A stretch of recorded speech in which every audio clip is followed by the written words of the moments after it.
Don't just follow the trend. So you may have heard me say that it's good to think in terms of the physics approach of first principles, which is, rather than reasoning by analogy, you boil things down to the most fundamental truths you can imagine, and you reason up from there. And this is a good way to figure out if something really makes sense, or if it's just what everybody else is doing. It's hard to think that way. You can't think that way about everything. It takes a lot of effort. But if you're trying to do something new, it's the best way to think. And that framework was developed by physicists to figure out counterintuitive things like quantum mechanics. So it's really a powerful method. I came to the conclusion that my initial premise was wrong, that in fact there's a great deal of will. There's not such a shortage, but people don't think there's a way, and that if people thought there was a way, or at least something that wouldn't break the federal budget, then people would support it. Which, in retrospect, I think is actually kind of obvious, because the United States is a distillation of the human spirit of exploration. People came here from other places. There's no nation that's more a nation of explorers than the United States. But people need to believe that it's possible, and that it's not. They don't have to give up like healthcare or something important. Right. It's got to be that's important. So I thought, okay, well, then it's not a question of will. It's a question of showing that there's a way. You need to work, depending upon how well you want to do, and particularly if you're starting a company, you need to work super hard. So what does super hard mean? Well, when my brother and I were starting our first company, instead of getting an apartment, we just rented a small office, and we slept on the couch. And we showered at the YMCA, and we're so hot up, we had just one computer. So the website was up during the day, and I was coding at night, 7 days a week, all the time. Work hard, every waking hour. That's the thing I would say particularly if you're starting a company. And if you do simple math, say okay, if somebody else is working 50 hours and you're working 100, you'll get twice as much done in the course of a year as the other company. I think failure is bad. I don't think it's good.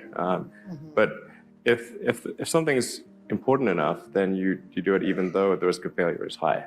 And so I think my advice, if somebody wants to start a company, is they should bear in mind that the most likely outcome is that it's not going to work, and they should reconcile themselves to that strong possibility.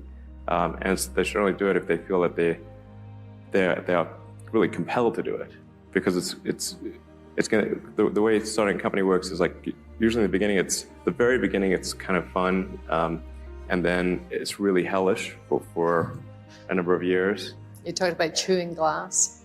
Yeah, there's a friend of mine who's a successful entrepreneur, and started actually his career around the same time as I did. And he has a good phrase. His name's Bill Lee.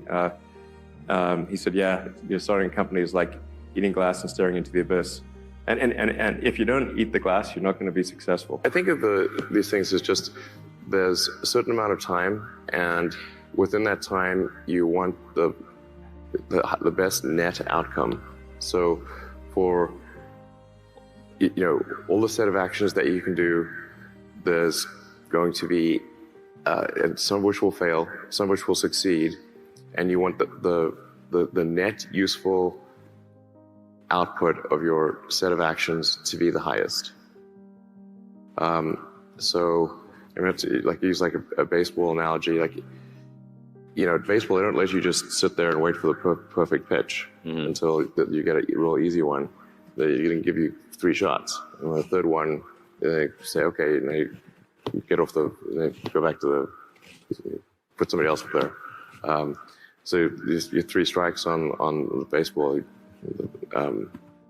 not on the bat anymore. So what you're really looking for is what's the batting average? How you doing on score, and just there's going to be some amount of failure. But you want your net output, net useful output to be maximized. Failure is essentially irrelevant unless it is catastrophic. Good people at SpaceX, that a lot of really talented people. I want to make sure Tesla recruiting does not have anything that says requires university, because that's absurd. There is a requirement of evidence of exceptional ability. Like, you just can't, if you're trying to do something exceptional, they must have evidence of exceptional ability. I don't consider going to college evidence of exceptional ability. In fact, ideally, you dropped out and did something. I mean, obviously, we look at, Gates is a pretty smart guy, he dropped out. Jobs, pretty smart, he dropped out. Larry Ellison, smart guy, he dropped out. Obviously not needed. Well, in the beginning, nobody wanted a Tesla, I can tell you that.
When we made the original sort of Roadster sports car, people were like, well, why would I want an electric car?